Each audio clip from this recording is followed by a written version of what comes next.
Olá pessoal, sejam muito bem-vindos a mais um vídeo sobre as novas NRs, agora tratando da norma regulamentadora 6, EPI, uma das normas mais importantes do nosso conjunto normativo, não necessariamente pela sua importância técnica, ainda que ela tenha, porém pela atenção que foi dada ao mercado acerca do endeusamento desse equipamento.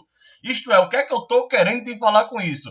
Existe uma hierarquia de controle de riscos. Sempre que a gente identifica, avalia o risco, identifica a necessidade de intervenção para o seu gerenciamento, nós precisamos pensar inicialmente pela eliminação, né? Como é que a gente elimina esse fator de risco? Sendo impossibilitado, a gente vem para a substituição, controle de engenharia, adota equipamentos de proteção coletiva, para, por último, chegar aqui ao EPI. Perceba que nessa escala aqui do nosso colega Whitson de Jesus, você tem a escala do mais efetivo para o menos efetivo, onde a última barreira de proteção é o EPI, porque ele não evita o acidente, ele evita o dano. Então para pensar comigo, o trabalhador vai sofrer algum acidente, que algum objeto caiu lá do 5º andar e está vindo na cabeça dele. Perceba, o fato ocorreu, esse objeto não deveria ter caído. Aconteceu algum problema, alguma falha no gerenciamento de risco que permitiu, de certa forma, essa queda de um objeto na cabeça do trabalhador. Ocorreu, tem que evitar o fato gerador lá em cima. E o EPI é a última barreira porque ele não evita esse fato. Ele evita apenas o dano, porque vai estar com o capacete, bate no capacete e vai ter ali a amenização. Talvez não tenha nenhum problema, inclusive para o trabalhador. Mesma coisa de o uso de um óculos. Ao operar uma máquina, solta-se, desprende-se alguma parte do equipamento que ele está operando e vem no olho dele. Perceba, não deveria ter soltado peça da máquina. Houve alguma falha de manutenção, houve alguma falha estrutural, houve alguma falha mecânica. Não deveria ser desprendida uma peça enquanto ele opera a máquina. E é nesse ponto que tem que entrar o gerenciamento de risco. Agora, para evitar o dano, haja visto que a peça se desprendeu, o óculos de proteção evita o contato com o globo ocular. Então, nós endeusamos muito, e eu trabalho todos os dias com isso, eu vejo programas e laudos de segurança no trabalho que focam no EPI. Quais são os equipamentos que o trabalhador tem que utilizar? Ele vai parecendo um astronauta, dependendo da atividade que ele vai executar, porque é equipamento para tudo que você imaginar. Dos pés à cabeça, meu amigo, é uma lista de equipamento que se estende por uma dimensão profunda e em nenhum momento desse programa, desse laudo, nós conseguimos verificar ali uma necessidade por parte da empresa e orientada pelo profissional de segurança do trabalho acerca das medidas de proteção coletiva, acerca da eliminação do risco, enfim, não há alternativas. Não se costumam explorar alternativas de gerenciamento de risco e por causa desse endeusamento do EPI, a gente tem ela como uma norma que tem sua importância superestimada, ainda que, como eu comentei, é importante porque evita o dano, beleza? Também, entrando aqui nesse conteúdo, a gente vai fazer uma análise aqui rapidamente da norma antiga para a norma atual, né? Explorando aqui o raciocínio da nova NR6, também quero chamar a atenção para a questão de eficácia, que é um tema que está muito em voga hoje, haja visto que houve uma pressão da Receita Federal, né? A gente tem até um tema que eu preparei, estou atuando muito com isso social, tá, gente? E a gente tem a tributação do ruído especificamente nas temáticas tributárias. Por isso que, se você observar, há um intervalo de tempo entre os vídeos que eu produzo em NR1, NR3, NR7 para esse que eu produzo em NR6, porque justamente estou trabalhando muito forte nas temáticas tributárias de segurança ao trabalho, e a gente tem aqui R$1 bilhão, a Receita Federal constituindo créditos, que totalizaram quase R$1 bilhão, porque as empresas insistem em defender a eficácia do EPI. Então a gente tem um tema que já foi totalmente pacificado pelo Judiciário desde a TNU, a Turma Nacional de Uniformização de 2003. Então, juridicamente, é um tema pacificado e, tecnicamente, a gente encontra fragilidades profundas nessa defesa de que o EPI é eficaz. Então, perceba, a gente tem o EPI como última barreira e ainda assim ele é ineficaz. Por que ineficaz? Porque não há nos estudos acerca de proteção de conservação auditiva, por exemplo, eu estou falando aqui especialmente do caso do ruído, porque ele foi o fator que gerou 1 bilhão, e é um tema que repercute muito na nossa área, não há análise por parte da engenharia acerca dos fenômenos de ondas sonoras, por exemplo, a propagação de uma onda sonora, no caso o som, em um meio fluido, mecânica dos fluidos, engenheiros. Mecânica dos fluidos sujeito a perturbações externas. Como é que um teste de laboratório, cadê a metodologia técnica que apresenta o nível de proteção de ruído para as diversas e variadas possibilidades de campo? Haja visto que essa perturbação externa sobre uma onda sonora em meio fluido envolve, por exemplo, a direção do vento, envolve a angulação de saída da fonte geradora. Então a gente tem inúmeras possibilidades de campo, de layout, porque tudo influencia nessa propagação. Há inúmeros fatores externos, e a gente tem a velocidade do vento, inclusive, e a gente tem diversos fatores que interferem na propagação dessa onda sonora, e um teste de laboratório não necessariamente atende a tudo isso. Então os profissionais vão falar, inclusive algum colega, abrindo um parênteses aqui para vocês, eu vou entrar na análise da NR6, tá, gente? Eu estou comentando temas que são de profunda relevância sobre isso, antes de entrar na análise ponto por ponto da NR6. Um colega bastante renomado na área da segurança me bloqueou do LinkedIn simplesmente porque eu perguntei cadê a análise técnica acerca da eficácia da EPI, do ruído. Perguntei, ele promoveu um texto técnico, da visão dele seria um texto técnico, e percebe-se nitidamente a exposição de pontos políticos, uma exposição profunda de aquela... O STF decidiu uma canetada e um ataque muito grande ao Supremo Tribunal Federal, e ainda que eu tenha diversas contradições em relação à Suprema Corte, eu acho que nós estamos tendo um precedente profundamente perigoso para o país, onde uma autoridade imbuído do poder constitucional decide absolutamente tudo, qual é a conta até de rede social que tem que bloquear. Eu acho que a gente está criando um precedente muito perigoso para o país com essas decisões autoritárias, de certa forma, em alguns pontos da Suprema Corte. Porém, essa questão aqui é profundamente técnica. O STF decide, inclusive, tem o acórdão na íntegra. Vou até colocar, se você colocar aqui, ó, ARE 664335 no Google, você consegue ter a decisão na íntegra do que cada ministro falou. O relator foi o Luiz Fux, 136 páginas, explicando a decisão para um profissional falar que foi uma análise de canetada de papel. E eu perguntei, onde estão os embasamentos técnicos que defendem a eficácia? Onde está a introdução da engenharia, a validade dos testes de laboratório, a modelagem acústica daquele ambiente, mostrando que naquele ambiente o EPI é eficaz? Cadê o programa de higienização, de conservação? Com qual frequência ele é reposto ao trabalhador? Porque não adianta entregar o equipamento que protege hoje, mas daqui a 15 dias ele perdeu o seu nível de proteção, a sua capacidade de atenuação do ruído, porque não teve condições corretas de higienização e conservação.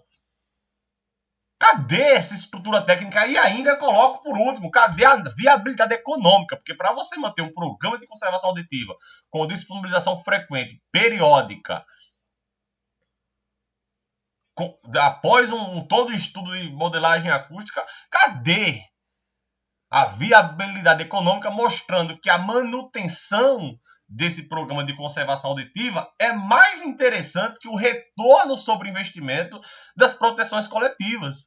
Um avião hoje corta o ar 900 km por hora, a 10 mil pés, e você dentro do avião, você está de uma certa maneira isolado por aquele barulho que você consegue ler, você consegue estudar, você consegue meditar dentro de um avião.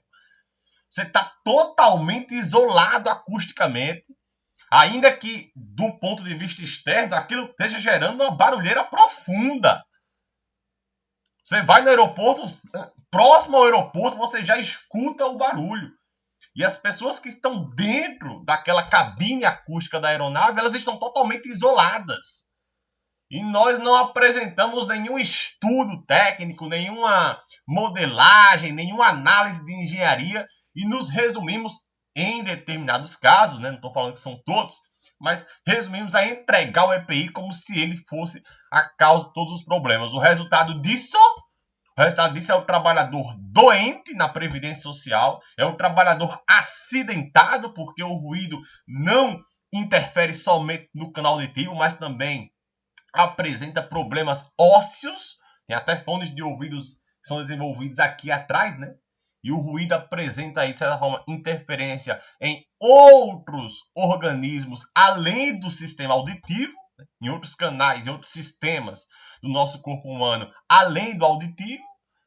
E alguns profissionais colocam essa ideia de que basta entregar o EPI e está tudo certo. E fica o trabalhador doente. Uma discussão depois tem que dar aposentadoria especial para ele, porque via judicial vai mostrar que ele foi prejudicado pelo fato de risco e tem direito ao tempo de aposentadoria especial, e a gente não tem um financiamento que custeia essa aposentadoria, mas isso é um ponto de vista tributário. Eu vou retornar para a análise da NR6 depois dessa introdução que eu acho profundamente pertinente.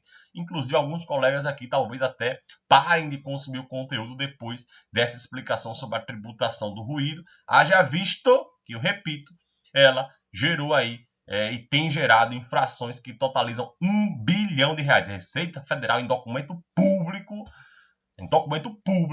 ela comenta que por infrações relacionadas à eficácia do EPI para o ruído, foram constituídos créditos ali num total de quase R$1 bilhão, 946 milhões de reais. É muito dinheiro, né, gente? É muito dinheiro.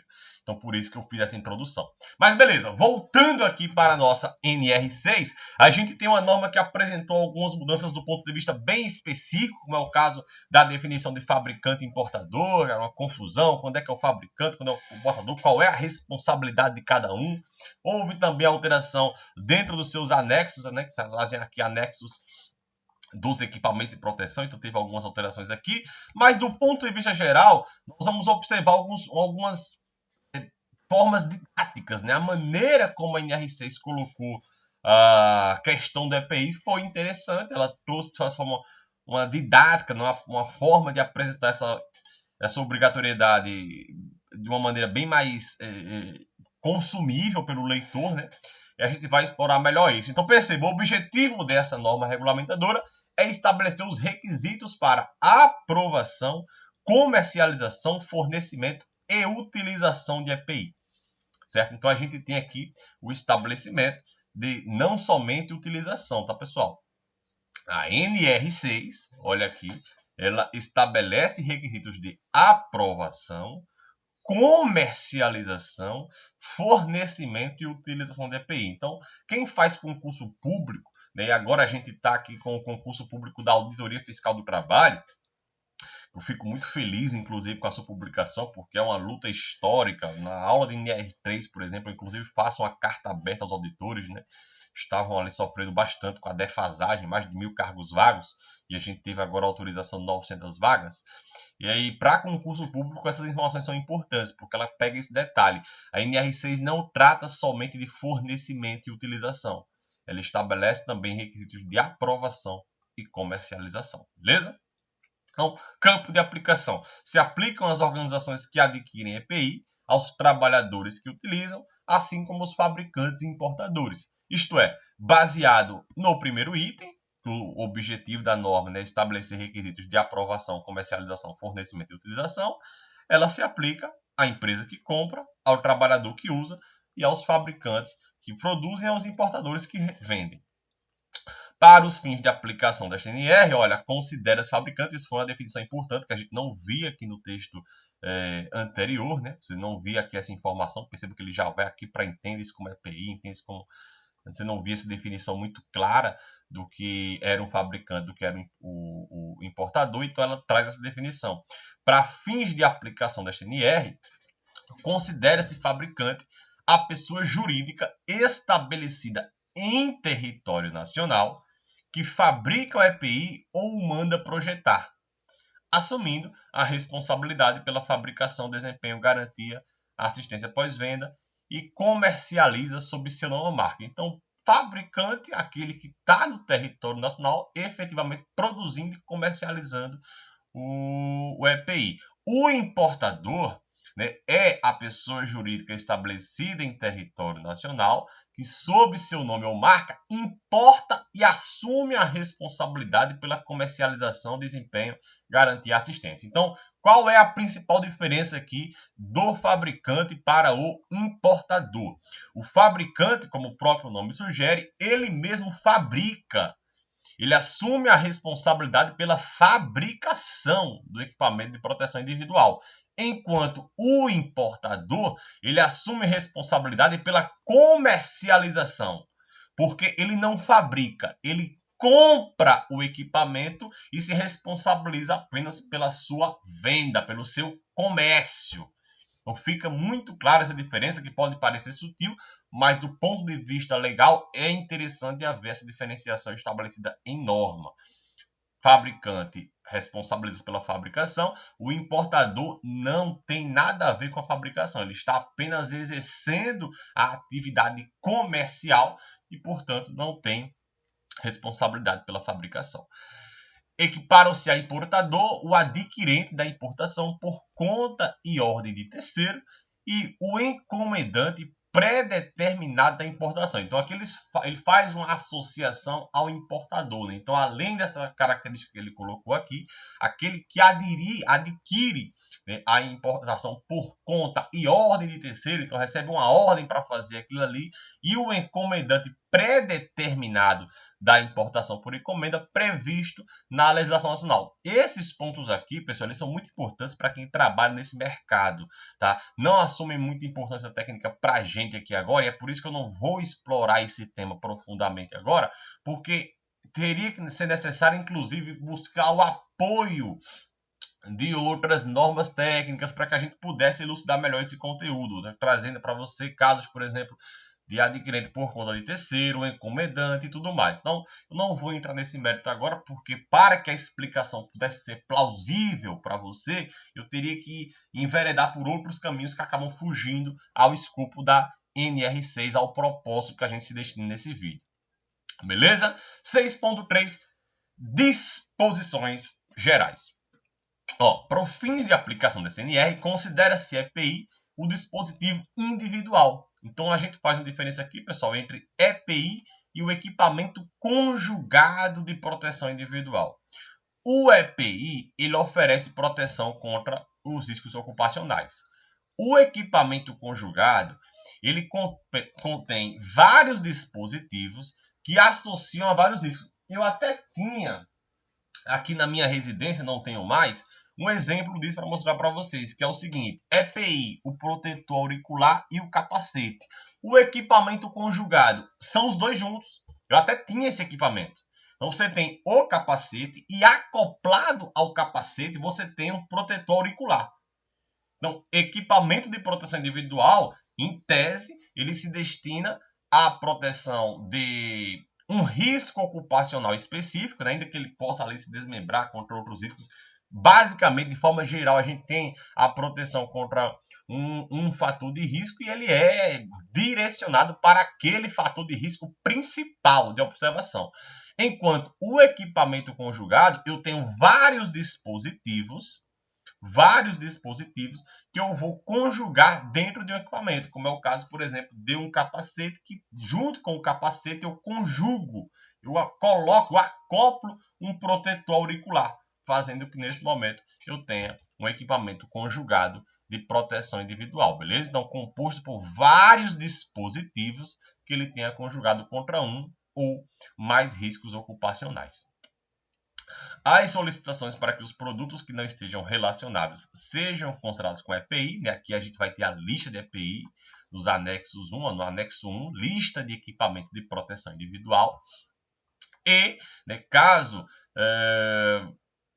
tem algum equipamento que não esteja incluído nessa lista, né, solicitações para que os produtos que não estejam no anexo 1 sejam considerados como EPIs, eles devem ser avaliados pelo órgão de âmbito nacional competente em matéria de segurança do trabalho. Isto é preciso fazer um requerimento ao órgão de âmbito nacional competente em matéria de SST, para que esse órgão analise a possibilidade de incluir esse equipamento no anexo 1 e, se enquadrando no anexo 1, ele atende aqui em NR6. Perceba, para ser um EPI, ele precisa estar na NR6, tá, pessoal? Via de regra, tudo que nós vamos estar tratando aqui se refere aos equipamentos dispostos nesse anexo 1, lista de equipamentos de proteção individual. Aqueles que não tiverem aqui, não necessariamente estarão cobertos pelas disposições da NR6, porque ela atinge no seu campo de aplicação os equipamentos dispostos no anexo 1, beleza? Ó, conforme previsto no anexo 1, é um item que eu tenho até pulado da explicação, né? Mas aqui a gente considera-se EPI conforme previsto no anexo 1. Então, para ser um EPI, tem que estar lá no anexo 1. Se tiver algum equipamento que até proteja contra riscos ambientais do trabalho, porém não esteja no anexo 1, ele não necessariamente está coberto, ele está disciplinado pela NR6. Beleza? Comercialização e utilização, o EPI de fabricação nacional, o importado, só pode ser posto à venda ou utilizado com CA. Então, o certificado de aprovação, pessoal, ele é de suma importância para a comercialização e utilização dos EPIs. Para que o EPI, absolutamente todo equipamento hoje que está sendo comercializado no nosso país, do Oiapoque ao Chuí, do interior à capital, absolutamente todos os equipamentos de proteção individual que estão sendo comercializados no país, eles precisam obrigatoriamente ter o certificado de aprovação. É de suma importância que tenha esse certificado de aprovação, porque ele, em tese, ainda que tem algumas falhas no processo, que a gente não vai entrar aqui no mérito, mas ele, em tese, garante que aquele equipamento é um equipamento que protege contra o risco que ele se propõe. É como se fosse o selo, a garantia, porque senão qualquer pessoa produziria um capacete, né, produziria um protetor auricular, por exemplo. Como é que você garante que aquele protetor auricular realmente protege? Como é que a gente garante isso? Então, você tem, por exemplo, equipamentos contra agentes químicos. Como é que você garante ali que ele realmente protege contra agentes químicos? E o CA é a forma legal, ainda que não necessariamente técnica, porque tem alguns desvios no processo, mas é a forma legal de fazer com que aquele equipamento seja aprovado, que ele seja garantido, tem um selo, né, garantindo ali que ele protege.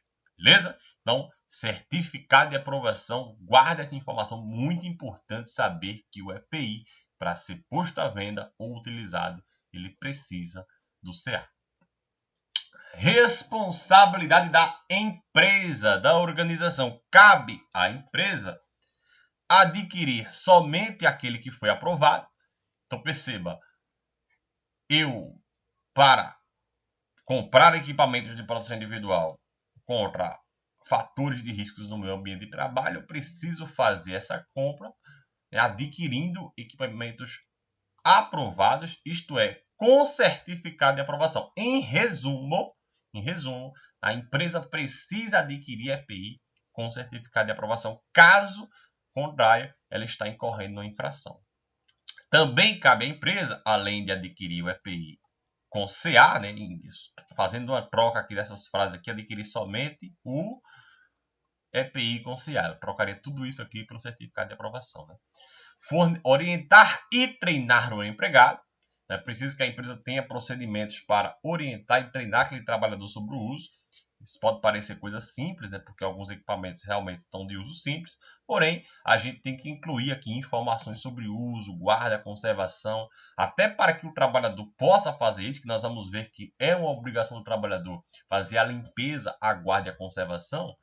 E para instruir o trabalhador a fazer essa limpeza, a guarda, a conservação de forma a manter o nível de proteção, vamos trazer, por exemplo, eu estou sempre trazendo o caso do ruído, pessoal, porque ele é muito relevante, como eu falei para vocês, trouxe 1 bilhão, e ele é muito representativo dos demais. Então, como é um fator de risco que está presente e basicamente todos os processos produtivos, né?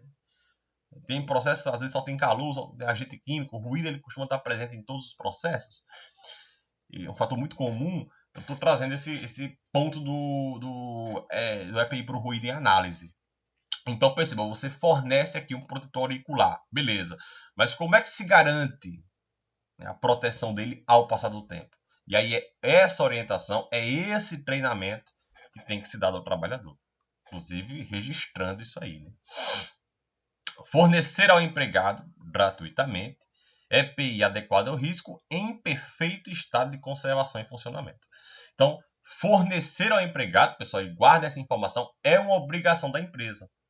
Por isso que não é correto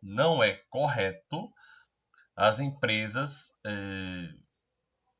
pedirem para o trabalhador comprar o equipamento. Isso é absolutamente inviável, tá? Isso rende até judicializações sobre o caso. Não é permitido que a empresa coloque para o trabalhador que ele tenha que comprar o EPI.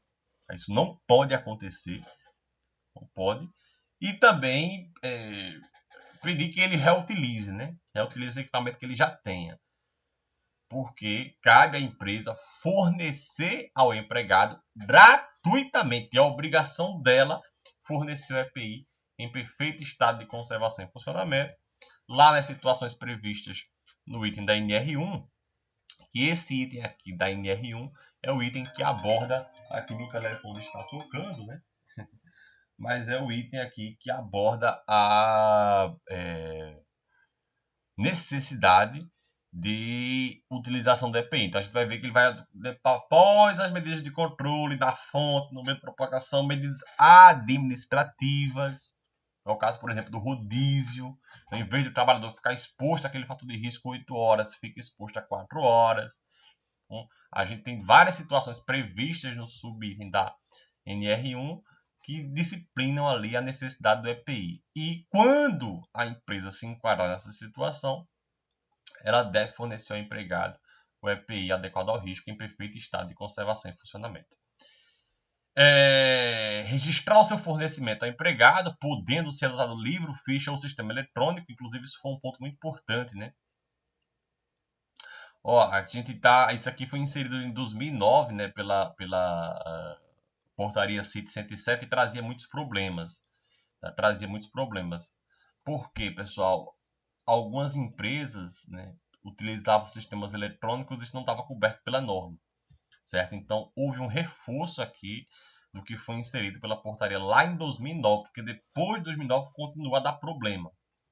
Então, o que acontece? Algumas empresas, elas fornecem equipamento por meio que aquele sistema de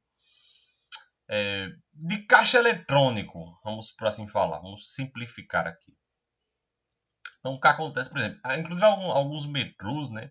Alguns locais que você tem, por exemplo, o refrigerante, salgadinho, sabe? Disposição. Você tem um caixa, uma máquina em que você digita ali, por exemplo, eu quero o item 45. E aí a máquina traz o item 45 para você. Algumas empresas possuem esse sistema. Você tem uma máquina contendo vários equipamentos. O trabalho digita lá, eu quero o EPI 56. E a máquina vai lá e puxa aqui o item 56. Então, isso não estava previsto em norma, e trazia problema, né? Porque como é que registra tudo? E aqui esse item fica muito claro, inclusive o registro por sistema biométrico, tá? Que é o que não tinha aqui. Eu tenho um livro, ficha ou sistema eletrônico. Aqui eu tenho um livro, ficha ou sistema eletrônico, inclusive o sistema biométrico, porque essa biometria causava problema. Então, às vezes você tinha um trabalhador que colocava a sua biometria para pegar o EPI. Por mais que tivesse registrado, esse EPI, esse fornecimento não estava dentro da norma, porque a norma não previa esse sistema biométrico, entende? Então, às vezes a empresa foi fazer algo inovador, né? Uma coisa boa, né?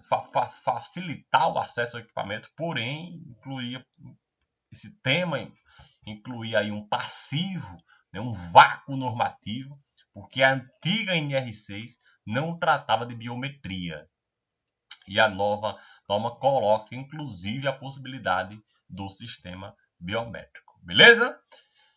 Exigir o seu uso, né? Então não basta entregar, tem que exigir o uso.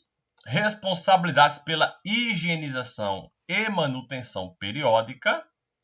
E aqui, pessoal, é muito importante que vocês se atentem às responsabilidades da empresa e às responsabilidades do empregado, que a gente vai ver daqui a pouco. Responsabilidades do trabalhador. Então você já percebe aqui que, por exemplo, o trabalhador limpa, guarda e conserva. Ele faz limpeza, ele faz a guarda, ele garante a conservação. Agora, a higienização, e há uma diferença entre higienização e limpeza. A higienização é um processo bem mais complexo. É como se limpeza você pega um pano, por exemplo, né, passa aqui uma limpeza e deixa ele limpo. Para não ficar aquela coisa podre, cheia de poeira, cheia de produtos que podem vir a se derramar do equipamento, enfim. Para não deixar aquela coisa podre. Tá? E higienização é um processo mais complexo. A gente depois pode até verificar isso, né? Pode analisar isso com mais calma, mas por hora eu quero trazer para você aqui a ideia de que é muito importante saber o que é responsabilidade da empresa e o que é responsabilidade do empregado. A empresa é responsável pela higienização. A empresa higieniza, o empregado limpa. E há diferença entre esses dois conceitos, tá? A empresa também é responsável pela manutenção periódica, beleza? Também deve substituir imediatamente quando o EPI for danificado ou extraviado. Aqui abre-se um ponto, né? E quando for para o baú do trabalhador, aí tem um ponto aqui para ser estudado, né? Do ponto de vista prático, porque dependendo da situação a empresa tem um respaldo ali, ainda que muito enevoado, né, para fazer um desconto no trabalhador, mas aí precisa fazer isso de forma muito cuidadosa, muito cautelosa. Eu, particularmente, sempre recomendo muita cautela. Vai cobrar do trabalhador, é bom analisar isso com muita calma. Né? Tem advertência, é o primeiro caso, é reincidente, não é. Então, é preciso analisar isso com mais calma, porque, via de regra, é obrigação da empresa substituir quando o EPI estiver danificado ou extraviado. E caso ela observe alguma irregularidade, ela também deve comunicar ao órgão de âmbito nacional competente em matéria de segurança e saúde do trabalho. Então, observou que aquele equipamento que está sendo comercializado, ele não atende aos dispositivos produtivos, ela deve fazer essa comunicação, essa denúncia, né? Mais uma espécie de denúncia ao órgão de âmbito nacional. O sistema eletrônico, olha aqui, para fins de registro de fornecimento de EPI, o sistema eletrônico deve permitir a extração de relatório. Então, não adianta somente colocar um sistema lá, como eu falei para vocês, eu acho que é autosservice o nome, né? Se digita, a máquina vai lá e puxa para o equipamento. Não adianta fazer isso se você não puder controlar. Qual foi o trabalhador que pegou? Quando? Qual hora? Então, esse sistema, para que ele esteja válido e coberto pelo NR6, ele deve permitir a extração de relatório, pessoal. Como é que se coloca um negócio lá para o trabalhador utilizar? Ó, quem quiser EPI, em vez de ir no almoxarifado, a gente pegou aqui uma coisa bacana, então vocês tinham que andar, muitas vezes atravessar a fábrica e tinha todo o tempo aqui para procurar no almoxarifado. Resolvemos, colocamos uma máquina aqui bem próxima a você, economiza tempo, facilita o acesso pelo trabalhador. Você coloca a sua biometria, você coloca seu código lá, sua matrícula. E resolvemos isso. Agora o sistema, infelizmente, está danificado e não consegue extrair relatório. Que adiantou? Porque você consegue fornecer o trabalhador, mas não consegue ter nenhum registro de qual foi o trabalhador que recebeu o equipamento, qual foi a hora, qual a frequência. Então é de suma importância que esse sistema eletrônico ele permita a extração de relatórios, tá? Quando inviável o registro de fornecimento de EPI descartável e treme de proteção, cabe à organização garantir sua disponibilização na embalagem original em quantidade suficiente para cada trabalhador nos locais de trabalho. Então, por exemplo, você tem alguns prêmios de proteção, pessoal, que você coloca a embalagem completa. Né? Você não coloca aqui, né, por mais que ele seja de uso individual, a sua disponibilização é coletiva. Consegue entender? pega um treme de proteção, ou até mesmo uma EPI descartável, né? Que você usa uma máquina, por exemplo, uma máscara PFF2, por exemplo. Em tese, você tem aqui uma máquina descartável. Utilizou, no final da jornada, descarta. E, pô, se você for ter que registrar todo dia essa entrega, né? É uma máscara, por exemplo, todo dia vai registrar essa entrega. É algo que fica inviável de fazer na prática. Concorda comigo ou não? Pegou uma máscara hoje, você usa todo dia. E terminou a jornada, pô, amanhã registra. Ficar registrando isso poderia, de certa forma, burocratizar esse sistema. E, de certa forma, nesses casos, né? Nesses casos, deve-se garantir sua disponibilização na embalagem original em quantidade suficiente para cada trabalhador. E aí você consegue, né, mostrar perante inspeção fiscal, por exemplo, que você disponibiliza em quantidade suficiente, assegura imediato fornecimento e reposição. Pode, inclusive, incluir aqui nessa defesa, caso seja o caso, né, notas fiscais, relatórios de estoques, de forma a garantir que, ainda que você não esteja coletando a assinatura do trabalhador, a biometria, toda vez que ele utiliza esse equipamento descartável, você disponibiliza, você consegue aí manter a possibilidade de acesso imediato e reposição para esses EPI descartáveis para o prêmio de proteção. Caso não seja mantida a embalagem original, aí é preciso disponibilizar no local, né, as informações do EPI. Já que não tem o original, não consigo manter a embalagem original, coloca lá uma fichazinha contendo as informações da embalagem, né, contendo identificação do produto, nome do fabricante, por aí vai. Beleza? A organização pode estabelecer procedimentos específicos para higienização, manutenção e substituição de EPI, referido nas alíneas F e G. Então, ó, esses procedimentos aqui, ó, a organização pode estabelecer procedimentos específicos com a correspondente informação aos empregados. Então, ela pode ter um procedimento, meio que um manual, um padrão, né?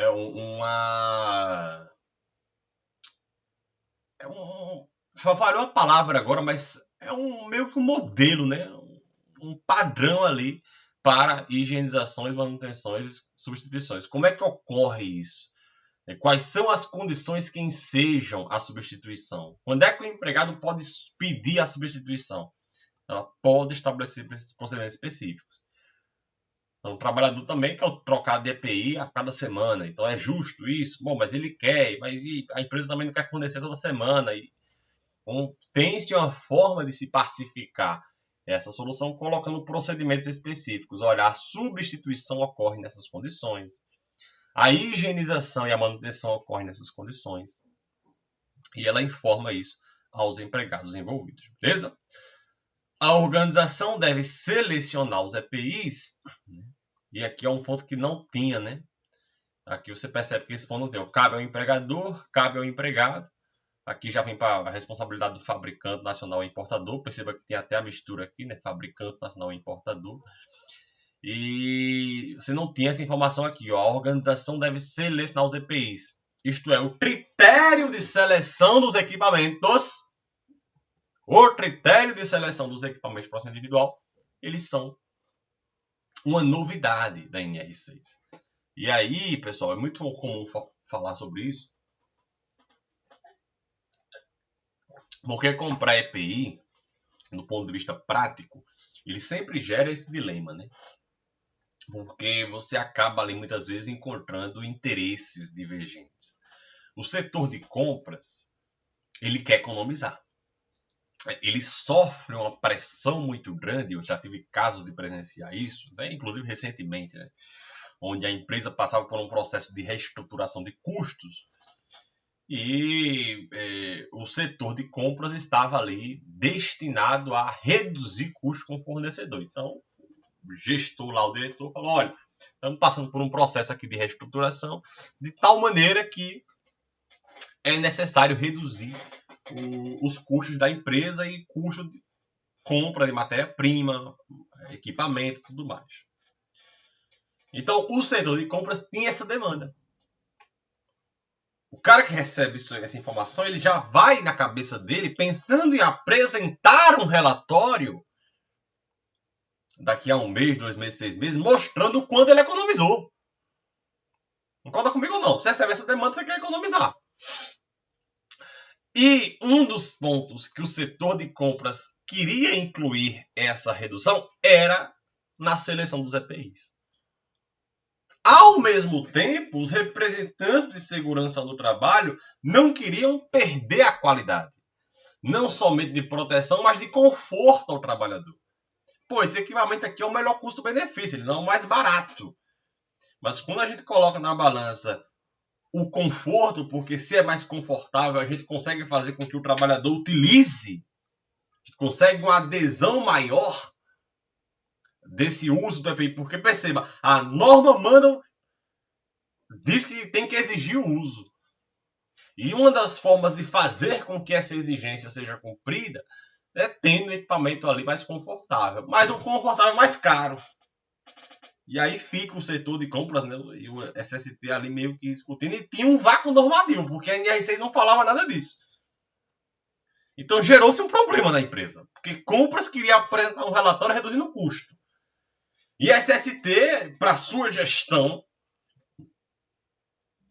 para garantir que as medidas saíssem do papel e se tornassem aplicáveis em campo, tivessem uma maior adesão ao uso do EPI, precisava de um equipamento mais confortável. Aí eu quero reduzir, mas não pode. Aí ficou essa confusão. E vamos para a lei, né? Que sempre é assim. Quando se tem uma discordância, vamos olhar para a lei, que a lei em tese apresenta um referencial, e na lei não tinha nada. Na NR6 não falava esses pontos. Então a nova NR6 ela traz bem descrito os critérios de seleção do EPI. Deve selecionar os EPIs considerando atividade exercida, as medidas de prevenção em função dos perigos identificados dos riscos ocupacionais, o disposto no anexo 1, que é justamente a lista dos EPIs, eu não vou descer agora que a gente já viu isso, mas tem o disposto no anexo 1, a eficácia necessária. Então, nem sempre um EPI ele vai ser eficaz para todos os ambientes de trabalho. Como eu acabei de explorar no início do conteúdo, né? O mesmo protetor auricular ele pode apresentar diferenças de proteção, inclusive dependendo das variáveis anatômicas do trabalhador. É uma questão, o próprio ambiente, né? É um ambiente que tem ventilação natural, ventilação artificial, um ambiente aberto, um ambiente fechado, em diversos pontos, e é preciso fazer uma análise da eficácia, as exigências estabelecidas em normas regulamentadoras, a adequação do empregado, do equipamento ao empregado e o conforto, a compatibilidade no caso de utilização simultânea. Então perceba que no nosso caso aqui, pessoal, agora a SST ganhou um respaldo junto com o setor de compras. Porque como a NR6 antiga não falava sobre isso, não deixava explícito critérios de seleção de EPI, não tinha isso aqui, ó. Critério de cabe ao órgão regional, cabe ao Ministério do Trabalho. Perceba, não tinha um critério de seleção específico. Era uma norma muito básica, muito simplista, que não atendia a esse endeusamento que ocorreu do mercado sobre o EPI. Então ficava naquela, compras que é reduzir para prestar o relatório. E SST não quer, mas agora a SST, e aí serve para você profissional, consegue um embasamento na NR6. Porque olha, compras, eu não estou vendo aqui nessas alíneas, eu não estou vendo o custo. Ainda que eu entenda que na realidade prática de mercado, eu preciso levar em conta a variável custo dessa operação. Estou totalmente sensível a isso. Agora, no tocante a equipamentos de proteção individual, se a gente não leva o conforto em consideração, nós estamos envolvidos em um problema que pode resultar em 1 bilhão. Perceba, essa multa de 1 bilhão não foi 1 bilhão para uma empresa só, né, pessoal? Foram várias empresas. Na verdade, aqui foram mais ou menos 340 empresas. 370 empresas. Se eu não me engano, especificamente 373. Nesse caso aqui, né? Então, somando a multa de 373 empresas, dá 1 bilhão. Mas, o que eu estou querendo colocar aqui é que, olha, compras, olha o que essa decisão de economizar custo no EPI pode trazer para a gente. Porque deu $1 bilhão, mas se você olhar individualmente, dá milhões de reais. Né? Fizer uma conta, fazer até uma conta rápida aqui, ó. Deixa eu pegar uma conta rápida. Deixa eu ver a calculadora aqui. Consigo abrir a calculadora aqui para vocês. Se eu fizer uma conta rápida, uma média, estatisticamente falando, a gente sabe que não é um indicador preciso, né? Porque você tem um que tirou nota 0 e o tirou nota 10, a média é 5, mas né, é de 0 para 10. Então a média nem sempre é um indicador preciso. Mas se eu fizer uma média só para questão didática aqui, né, de 1 milhão ou 1 bilhão de reais dividido por 373 empresas, eu tenho aí, em média, né, 2 milhões de reais de autos de infração para cada empresa. Então, essa decisão de eficácia da EPI para o ruído, porque você quer reduzir o protetor auricular para um que não apresenta conforto, para um EPI que o trabalho da hora que ele coloca, ele tem vontade de utilizar. Ele não vê a hora de terminar o serviço para tirar aquele negócio do ouvido dele. Essa decisão pode colocar a gente no auto de infração de 2 milhões de reais. Vocês entenderam aqui, né, pessoal? Peguei 1 bilhão, dividi por 373 empresas, que foi o número de empresas autuadas, e em média dá 2 milhões. Então, quando eu faço isso, veja, essa decisão de compras, de reduzir o custo em EPI, ela vai de encontro à NR6 e isso abre um precedente perigoso no tocante a passivos financeiros para a empresa. É muito importante esse item aqui, tá, pessoal? Os critérios de seleção do EPI. A seleção do EPI deve ser registrada, podendo integrar ou ser referenciado no PGR, né? Então, tem que estar integrado ao PGR, como é que foi feito esse critério. Inclusive, interessante ter um procedimento para isso.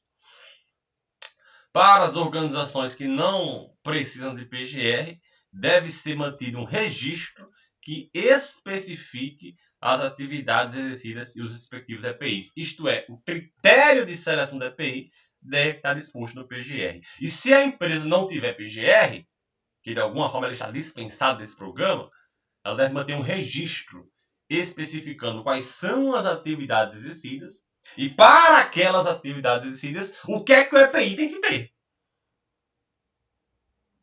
Isso é um ponto que tem que estar presente no PGR, tá, pessoal? Qual é o critério utilizado para a compra de EPIs na empresa? Para a seleção dos equipamentos que serão utilizados. A seleção do EPI deve ser realizada pela organização com a participação do SESMIT, quando houver após ouvido os empregados usuários e a CIPA. Esse ponto aqui, aí é aquela coisa que a norma morde e assopra, né? É o famoso morde e assopra, meus amigos, porque aqui ela fala, ó, tem que levar em consideração o conforto. Porém, quem seleciona o EPI, né, é a organização. Com a participação do SESMIT. Eu digo isso porque quando a gente olha na norma antiga, esse critério era do SESMIT. Ó, compete ao SESMIT recomendar ao empregador o EPI adequado a risco. Meio que a norma, ela muda um pouco o texto para dizer assim, olha, quem seleciona é a empresa, o SESMIT participa. E lá no outro texto, da forma como ele está colocado, dá a ideia de compete ao SESMIT. Então é o SESMIT quem recomenda. É lógico, recomendar não quer dizer que vai ser utilizado, mas compete ao SESMIT. A primeira palavra vem do SESMIT. Enquanto aqui eu coloco que é a empresa, com participação do SESMIT. Eu estou colocando esses pontos porque quem atua na área de legislação sabe que uma letra, uma vírgula, a forma como o item é colocado, ele muda totalmente as implicações práticas daquela aplicação no texto normativo. E muitas vezes você tem isso no direito, né? Você tem brechas que podem ser exploradas pela empresa, brechas que podem ser exploradas pelo trabalhador. E houve uma alteração aqui, a princípio simples, mas que reforça a ideia de que o SESB tem um membro muito ativo do critério de EPI e, né, também ouvir da CIPA, né? Por que ouvir da CIPA, pessoal? Porque é o trabalhador que vai utilizar. Via de regra, não é um engenheiro de segurança, não é um técnico de segurança que vai estar utilizando o equipamento 8 horas por dia. Muitas vezes o pessoal tem equipamento que nem utiliza. Tem equipamento que ele utiliza parcialmente. Ele tem liberdade, o técnico ainda tem liberdade de voltar para um ambiente administrativo, por exemplo, e circular por diferentes áreas. Enquanto que o trabalhador é ele quem utiliza 8 horas por dia, 5 dias por semana, via de regra, segunda a sexta, colocando aqui a jornada básica. É ele quem utiliza isso, 5 dias por semana, 8 horas por dia. E como a CIPA é o elemento que traz a representatividade dos empregados, eu tenho um membro eleito pelos trabalhadores, em tese, aquele membro é o representante dos trabalhadores. Eu consigo, a partir das demandas desse membro, selecionar o EPI com muito mais propriedade. Tirando do ponto de vista normativo e trazendo aqui para a questão de cultura de segurança, isso é fundamental para que a gente consiga adesão dos trabalhadores. Porque perceba, eu comprei o equipamento, eu briguei com o setor de custos para comprar um equipamento que vocês me pediram, que vocês me recomendaram. Então, assim, gente, eu não consigo entender por que a gente está com um índice tão alto de não conformidade sobre o uso do equipamento. Peço, por favor, que vocês me ajudem a entender isso. Porque nós brigamos com o setor de compras por um equipamento confortável. Por um equipamento que, segundo a experiência de vocês, segundo o relato de vocês, era um equipamento que atenderia à demanda de vocês. E aí nós fizemos isso, compramos, e quando chega na hora da utilização, a gente não conta com o apoio de vocês. Então, assim, do ponto de vista de cultura, né, organizacional voltada para a prevenção de acidentes e doenças, incluir a CIPA é indispensável. É basilar, é fundamental para que a gente consiga ter a aplicação prática da NR6. Beleza? Aqui teve uma alteração, ó, que redação passa a vigorar, e aqui aparece o mesmo texto porque a CIPA ela foi incluída a questão do assédio, né? Então a CIPA ela passou não somente a tratar de acidentes e doenças, mas também de assédio. E aqui houve essa alteração só para incluir aqui a Comissão Interna de Prevenção de Acidentes e Assédio. Tá? A seleção do EPI deve ser revista nas situações previstas no subitem 1.5.4.4 da NR1. Então, sugiro aqui que você abra esse item, faça a letra junto, NR1, fica até um exercício, para você não ficar somente me assistindo. Olha aí esse item, faz a tua interpretação. Garanto que com o conhecimento que você tem e com o conhecimento que você está trilhando nesse vídeo, você vai conseguir aqui fazer um trabalho bacana. Né? A seleção, uso e manutenção de EPI deve ainda considerar programas e regulamentações relacionados a EPI. Tá? Então, algumas normas técnicas, algumas indicações de programas, né, de segurança do trabalho, programas até de controle médico, isso também deve ser incluído na seleção, uso e manutenção da EPI. Tá? A seleção da EPI deve considerar o uso de óculos de segurança de sobrepor em conjunto com lentes corretivas, sem ônus para o empregado, quando for necessária a utilização de correção visual. Esse ponto também é importante. Isso é uma novidade aqui, tá, gente? Porque o que acontece? Vamos entender isso aqui. Você tem que fornecer um óculos de segurança para o trabalhador. Beleza. Mas aquele trabalhador tem problema, tem uma certa deficiência visual, e ele precisa de um grau. Às vezes ele tem um grau 3, 4, outro tem 8. Eu tenho diversos problemas de acuidade visual na minha população de trabalhadores. E o óculos, né, via de regra, o EPI, o óculos, ele é padronizado. Inclusive, alguns, né, são produzidos como se a visão do trabalhador fosse perfeita, como se fosse 100% limpa. Não tem nenhum grau, nenhuma correção. E aí ficava essa dúvida, pô, mas o trabalhador tem grau aí, né, gerava-se todo um custo, vai ter que fazer a correção, mas a correção é cara, a empresa não quer pagar. Essas são situações que acontecem, gente, no dia a dia. E a NRC, de forma a pacificar isso, ela coloca esse ponto, né? A empresa, sem ônus para o empregado, a empresa deve fazer essa correção, né, quando for necessária a utilização pelo empregado no desempenho de suas funções. Beleza, pessoal? Então, entendido aqui responsabilidade da empresa, passamos à responsabilidade do trabalhador.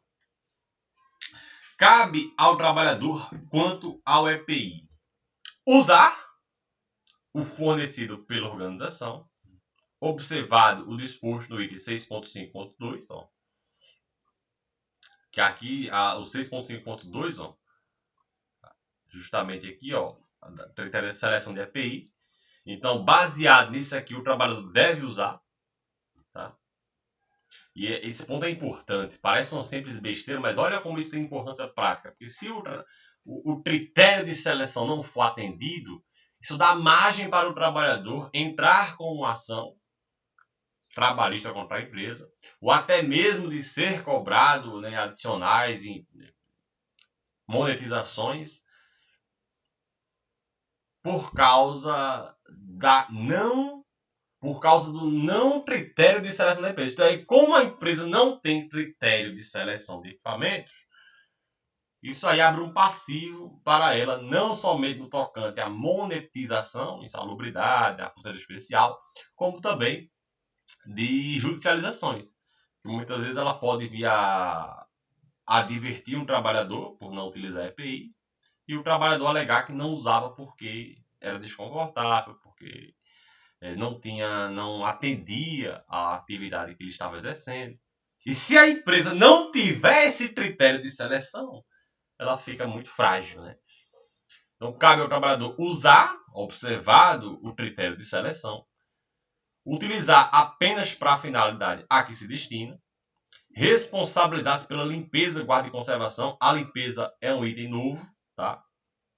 Quando a gente vem aqui, cabe ao empregado, na norma antiga, a gente vê que tinha responsabilizar-se pela guarda e conservação, certo? Guarda e conservação. A norma atual fala em limpeza, guarda e conservação. Lembrando que limpeza é diferente de higienização. Vou deixar essa sua tarefinha, porque a tarefa de aprendizado, né, o caminho de aprendizado, ele, assistindo apenas um vídeo, ele é muito baixo. Isto é, a sua capacidade de aprendizagem assistindo apenas a esse vídeo é muito baixa. Então, por isso que você precisa ler a norma depois por você. Você precisa utilizar outras faculdades visuais, como é, por exemplo, fazer um resumo. Então, outros recursos, você está aqui lendo, vendo e ouvindo. Você também precisa ler, você também precisa escrever um resumo.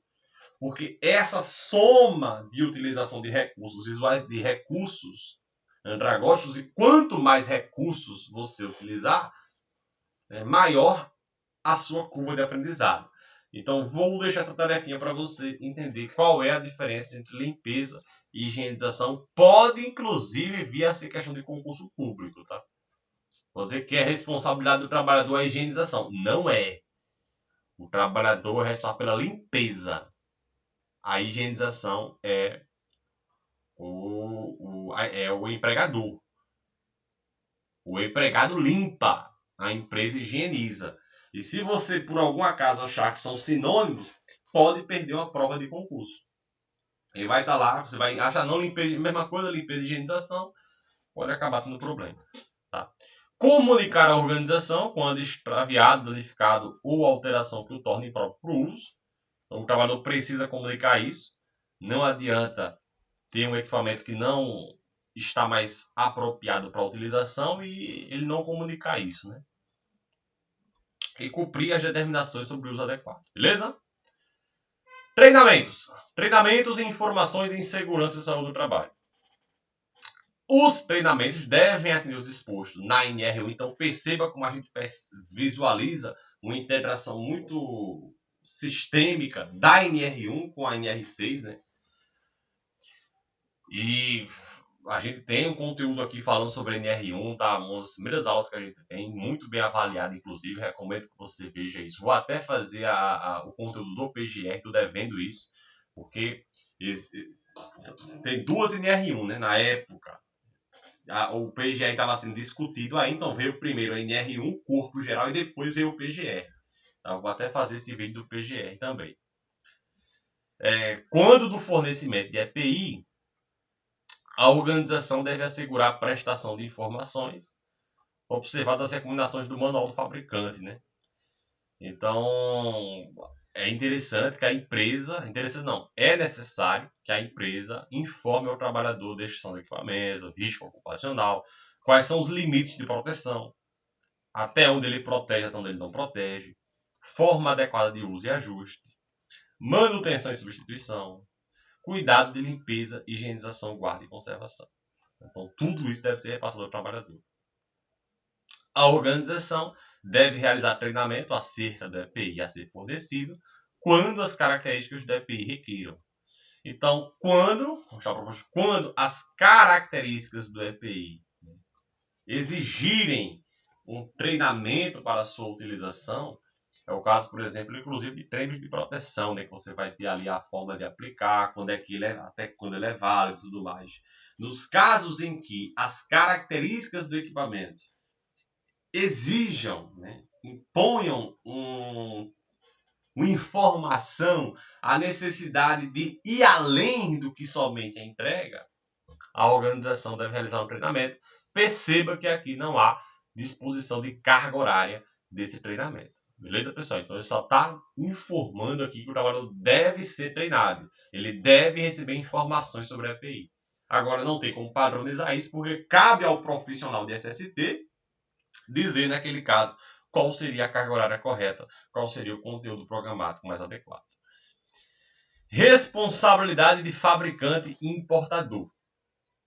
Cabe ao fabricante e ao importador comercializar ou colocar à venda somente o EPI portador de CA. Já falamos sobre isso, somente EPI portador de CA. Comercializar o EPI com manual de instruções em português.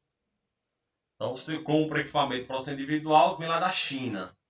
Agora, o manual tem que estar em português, porque cadê os critérios de manutenção da proteção daquele EPI? Como é que eu faço a correta conservação, a manutenção, a higienização, a limpeza? Qual seria a maneira mais correta de fazer isso, garantindo a vida útil do equipamento? Se eu receber o manual em chinês, não dá, né, gente? Então, o fabricante, o importador, deve comercializar o manual com instruções em português, comercializar o EPIs com as marcações previstas nesta norma, responsabilizar-se pela manutenção da qualidade que deu origem ao CA, porque ele manda um teste, manda um lote do equipamento para o CA. Como é que garante que os 999 mil lotes depois terão a mesma qualidade? Ele deve se responsabilizar pela qualidade do EPI. Esse terceiro, ele mandou um lote para o CA. Mas a gente, inclusive, enquanto engenheiro de produção, né, que é a disciplina que eu opero também, eu tenho conhecimento também, minha formação acadêmica, a gente, enquanto engenheiro de produção, sabe que existem inúmeras ferramentas de controle estatístico de processo. As cartas de controle e as ferramentas que a gente utiliza, mediante análise estatística, inclusive, para determinar a variabilidade do processo, porque nem sempre, inclusive é muito difícil, você ter um processo 100% uniforme. É por isso que tem quebra de algumas latas, de algumas garrafas de cerveja no processo produtivo de cervejaria. Alguns produtos eram para pesar 250 gramas, alguns pesam 230, outros ficam 250. porque há variações no processo e cabe à engenharia tentar reduzir ao máximo essa variabilidade.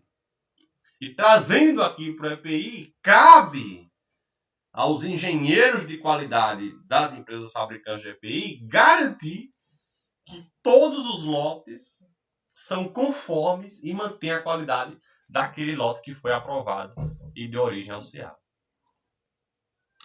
Promover, quando solicitado e se tecnicamente possível, a adaptação do EPI para pessoas com deficiência. Então, sempre que possível e quando for solicitado, tem que ter adaptação do EPI para pessoas com deficiência.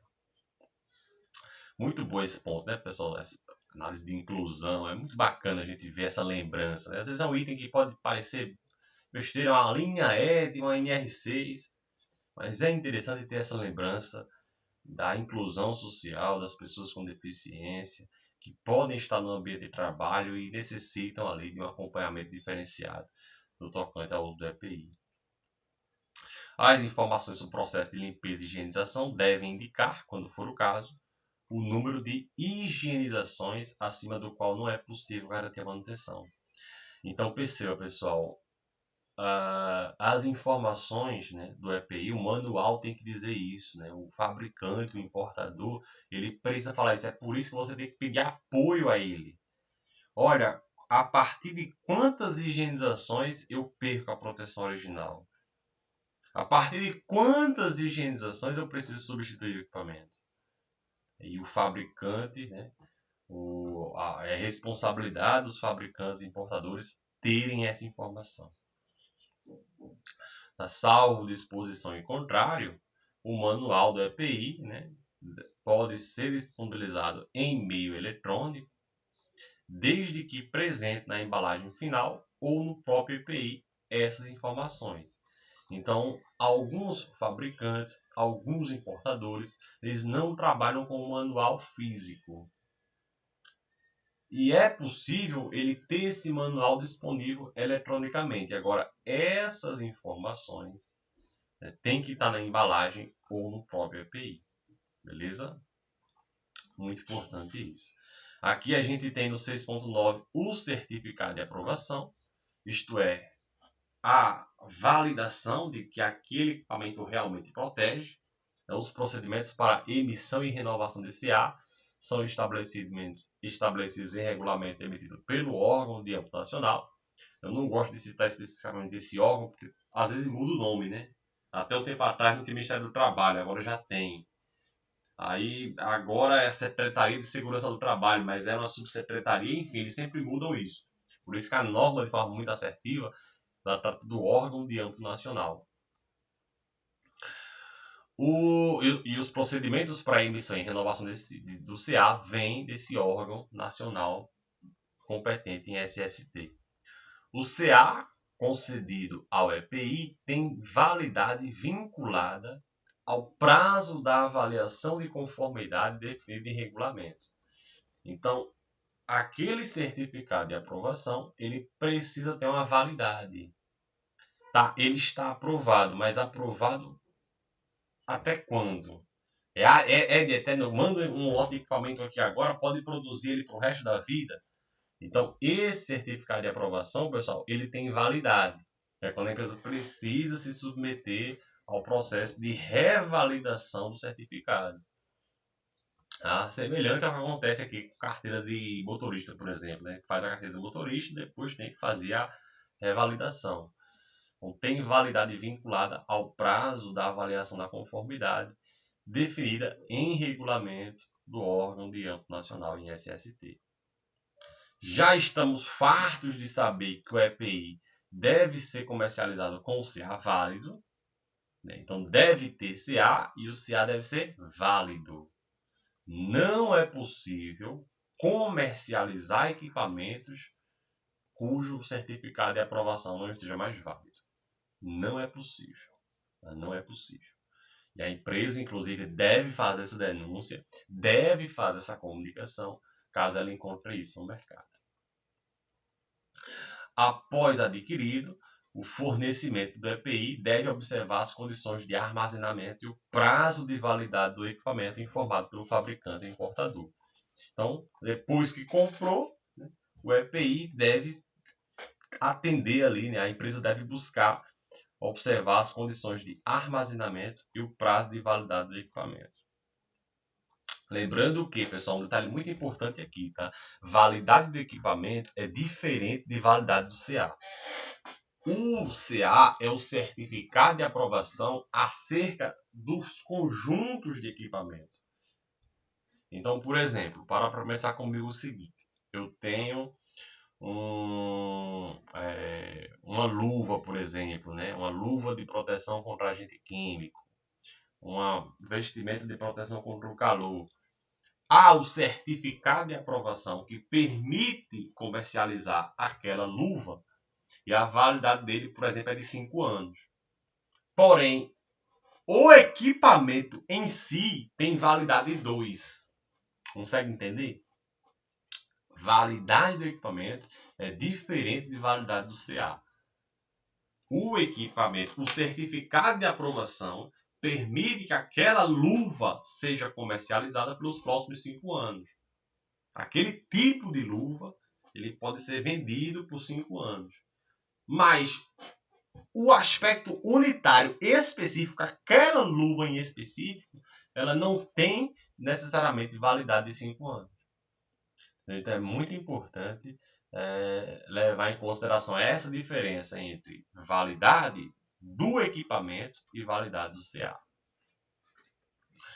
Todo EPI, né, deve apresentar essas informações, né, o nome do fabricante do importador, o lote de fabricação e o número do CA. Caso, de alguma forma, essas informações não estejam legíveis, então o equipamento de proteção ele não possui mais essas informações no próprio equipamento, ficou manchado, ficou ilegível, não dá mais para visualizar, por exemplo, qual é o número do CA, é permitido uma forma alternativa de gravação. Você pode colocar, por exemplo, uma ficha e um papelzinho do equipamento, desde que tenha o CA.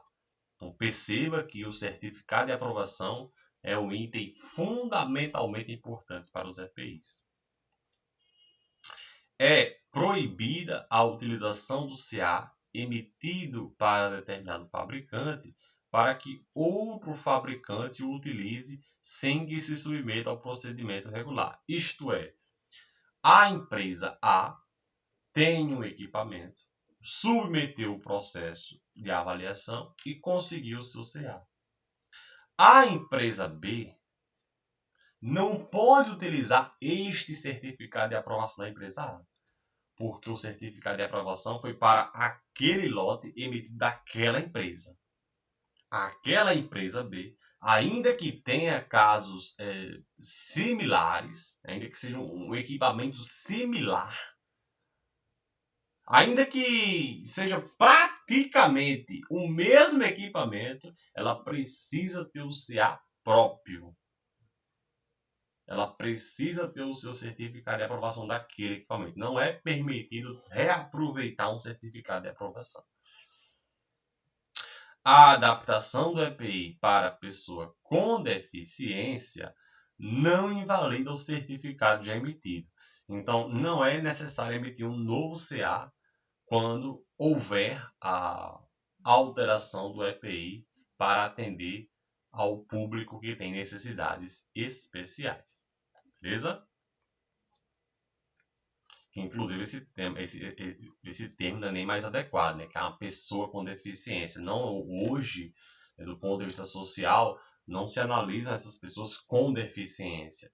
Não, porque deficiência dá a ideia que é um prejuízo, né? Uma pessoa, como o próprio nome diz, que é deficiente de alguma forma.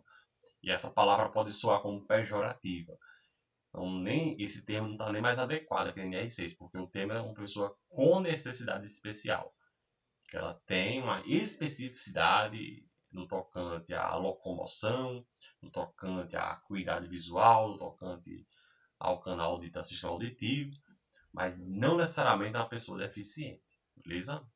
Deficiência pressupõe um termo pejorativo e pode parecer simples, mas essa mudança de tratamento, deixar de tratar a pessoa como uma deficiente e tratar ela como alguém que precisa de cuidados especiais, tem uma relevância prática muito importante para o nosso tecido social.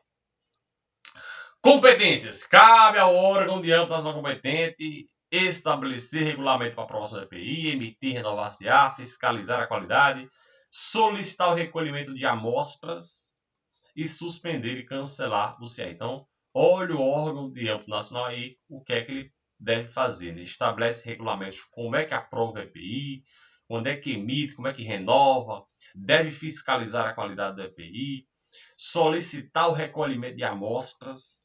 Então, olha, me manda umas amostras aí para garantir que a qualidade está mantida, suspender e cancelar o CA. Caso seja identificada alguma irregularidade ou em caso de denúncia, o órgão de âmbito nacional pode requisitar amostras de EPI ao fabricante ou importador. Então, em caso de identificar a não conformidade, né, verificar a qualidade do equipamento não está adequada, ele pode solicitar o recolhimento. Recolhe. Não é mais possível vender esse equipamento porque identificou-se que ele não mantém um padrão de qualidade. E, além disso, no caso de irregularidade ou denúncia, ele pode requisitar amostras ao fabricante como forma de comprovar aquela denúncia recebida de que o equipamento de proteção individual não mais está protegendo. Beleza, pessoal? Então aqui tem a lista dos equipamentos de proteção, calça, EPI para proteção do corpo inteiro, macacão, vestimento de corpo inteiro. E a NR6 trata basicamente disso aqui, tá? Desses equipamentos aqui. Para que esteja coberto pela NR6, precisa estar dentro desse anexo. É considerado EPI somente o que tiver dentro desse anexo. Aqui está a diferença entre higienização e limpeza. Eu mandei para vocês fazerem essa atividade. Eu não vou entrar no mérito, porque vocês vão ler isso aqui nesse exato momento. Você está abrindo agora a guia do seu navegador e está pesquisando qual é a diferença entre higienização e limpeza. E quando essa questão vier a ser colocada em um processo judicial, quando essa questão vier a cair no concurso público, você vai lembrar de mim. Vou dizer, Lucas, eu acertei essa questão por causa de você. Porque a questão tentou fazer uma pegadinha da higienização com a limpeza. Eu precisei ser estimulado a descobrir mais sobre isso. Quando eu fiz isso, meu aprendizado se solidificou. As conexões neurais sobre o tema ficaram mais fortalecidas. E, portanto, eu consegui acertar a questão por causa de você. Muito obrigado. É isso, pessoal. Chegamos ao fim de mais uma norma regulamentadora analisada, agora em NR6. Espero que esse conteúdo tenha sido útil para você. Se você gostou desse conteúdo, por favor, deixe aqui o seu comentário. Deixa aqui essa corrida. Pode parecer algo muito clichê, vocês talvez não tenham esse hábito, mas nesse caso em específico, por se tratar de um conteúdo técnico, por se tratar de um conteúdo que pode ter agregado valor para você, é de suma importância que você repasse esse feedback. Se algum dia você estiver desse lado de cá, você vai entender a importância que é as pessoas curtirem e as pessoas comentarem, não somente para status, mas para que eu possa mensurar aqui o nível de qualidade, o nível de entrega que foi esse conteúdo. Beleza, pessoal? Desde já agradeço a compreensão, muito obrigado pela sua atenção e a gente se vê em um próximo encontro. Até mais, pessoal!